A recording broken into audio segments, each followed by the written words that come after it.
El Pasquino. Hola, querido Luis, querido Miguel, espero que estén muy bien. Muchas gracias por permitirme tener otra edición de El Pasquino México. ¡Tarán! Y pues, qué feo que tengamos que hablar de cosas que no son tan agradables, pero pues es necesario. Ya han salido miles de tweets, miles de notas, miles de cosas. ¿Y por qué seguir tocando este tema? Bueno, les voy a hacer un pequeño resumen y después vamos a hablar por qué es importante seguir tocando este tema. Resulta que el pasado sábado 8 de febrero, a eso entre 5 y 6 de la tarde, empezaron a surgir una serie de tweets acerca de que se había roto una pieza en Sonamaco. Sonamaco es la principal feria de arte que hay en México. La pieza que se había roto es del artista Gabriel Rico para la Galería OMR. Y resulta que consistía en un vidrio y el vidrio tenía como incrustadas ciertas piezas. Como que nos sorprendió porque justamente es un vidrio y todos sabemos la naturaleza de la fragilidad del vidrio.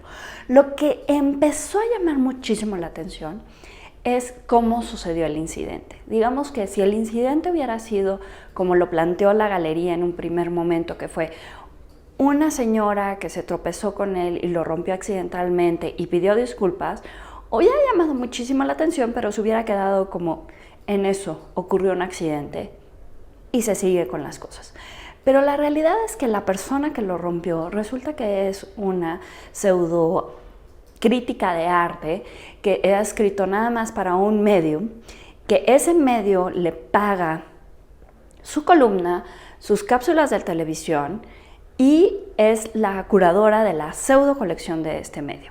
La colección de este medio básicamente ha exhibido en museos muy reconocidos de México, pero en los que han rentado el espacio. Entonces, esto es como muy importante, porque cuando leemos en un currículum exposición en el Pompidou, pero después leemos rentado, no es lo mismo que sea una exposición en el Centro Pompidou. Entonces, esos pequeños detalles van a ser muy importantes para lo que va a continuar.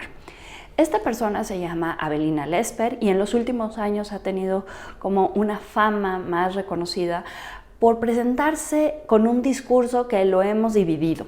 Entonces, esta vez, en mi carpeta de Caravaggio, inscribí algunos principios que sirven para explicar este discurso que maneja esta señora y que yo creo que si ustedes lo piensan bien, les va a sonar muy reconocido en otras personas, en otros youtubers, incluso en otros políticos, incluso en otros mandatarios de otros países o del propio, de acuerdo de donde estén.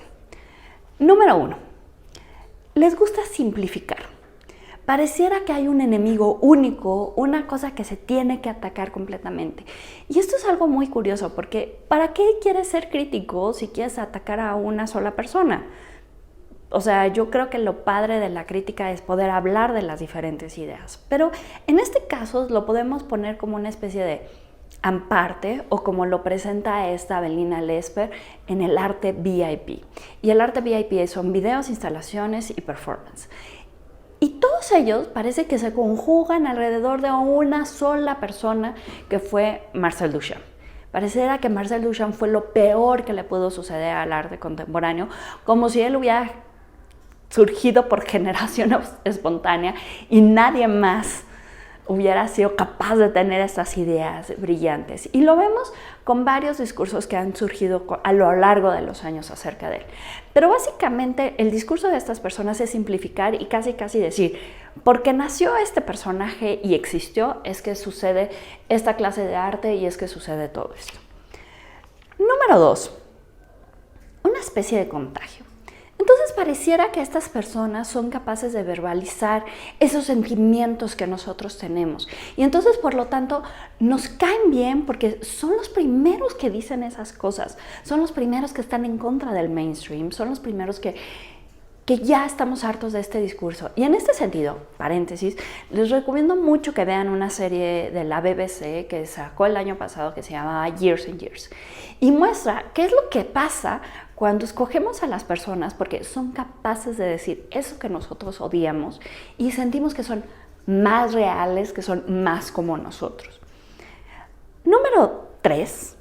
es la transposición. Entonces, estos personajes que están adheridos a Duchamp son los portadores de los peores defectos que nos podemos imaginar que tiene el arte. Entonces, por ello las piezas están mal hechas, no están terminadas. Es más, básicamente ni siquiera es arte y ni siquiera deberíamos de estarlo discutiendo. Bueno, no, espérense. Obviamente nosotros pensamos que si no es arte no lo deberíamos discutir. Pero estos personajes se han dedicado a hacer una carrera, a discutir sobre esto. Entonces, eso es interesante. Número 4, hay una exageración y una desfiguración de lo que está sucediendo. O sea, básicamente en un video que sacó Avelina de Lesper dice, es que armaron un escándalo. Bueno, yo la verdad no sé cómo hubiera reaccionado yo si yo hubiera sido la encargada de ese booth y me hubiera sucedido eso. O sea, yo creo que me da un pequeño infarto en ese momento y hubiera estado así como súper nerviosa y no hubiera sabido cómo reaccionar. Pero yo creo que también depende de la reacción del otro. Yo creo que si la otra persona realmente está apenada y realmente está mortificada, como que sentiría así como de que no, pero según un amigo que estuvo ahí, dice que esta persona estuvo pálida, así que parecía muerta del susto que se llevó. Pero lo que sí está sucediendo es que ese susto ya se le pasó y ya no está con esa actitud de agradecimiento hacia la galería de que la dejaran ir sin que pasara nada. Después hay una idea de que es una vulgarización. Y regreso a este video que realizó esta persona, haciendo creer que le regresaran las piezas y que ella lo iba a volver a hacer. Entonces, el trabajo del artista es como de, pues no es importante porque yo lo puedo hacer. Yo le puedo dotar al objeto el poder de volver a ser objeto. Y en esto es como muy importante, porque creo que el arte sí es una cuestión mágica. Y creo que sí tiene que ver como con una idea del spell, del hechizo, de cómo se hacen las cosas. Es como cuando me dicen, es que mi hijo lo puede hacer. Vas, que tu hijo lo haga, que tu hijo se vuelva ese gran artista que necesitamos.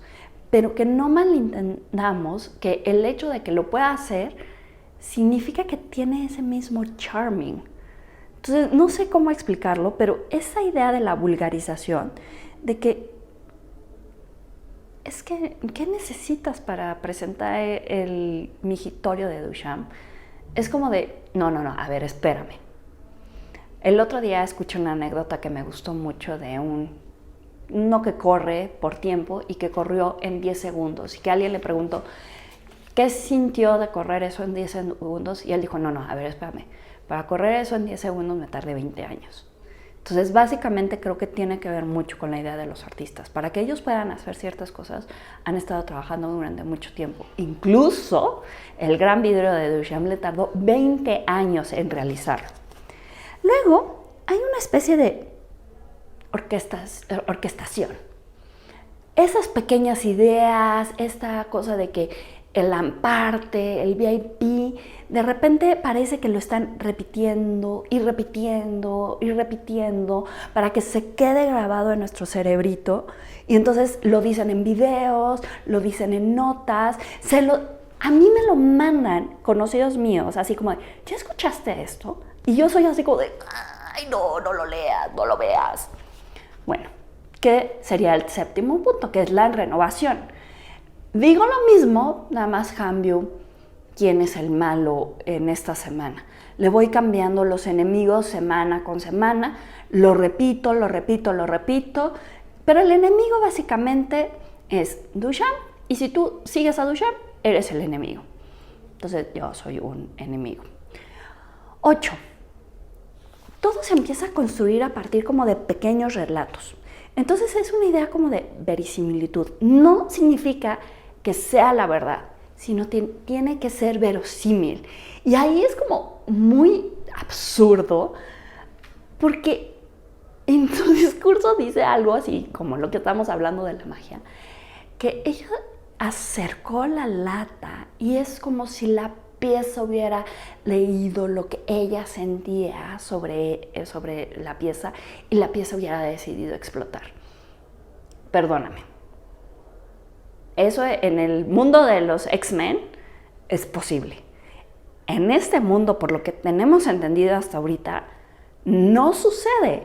Porque si eso sucediera, yo estoy segura que muchas piezas se la pasarían explotando. Y eso lo podríamos llevar a muchas piezas desde la antigüedad hasta hoy y nuestros días. Entonces, eso de que mágicamente sintieron la mala vibra, no lo creo. 9.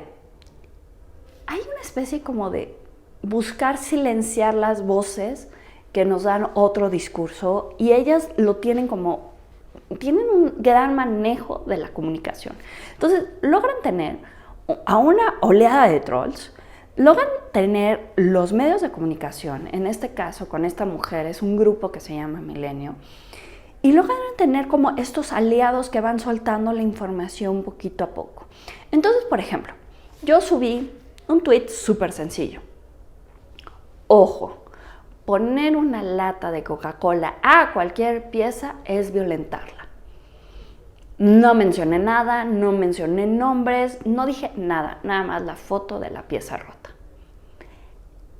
Y de repente tengo 150 mensajes, que para mí es un mundo de mensajes, diciéndome que la pieza lo merecía. Y es como de, no, a ver, la pieza es un objeto, la pieza es algo inanimado, la pieza no hace nada, nosotros somos los que nos ponemos en la pieza.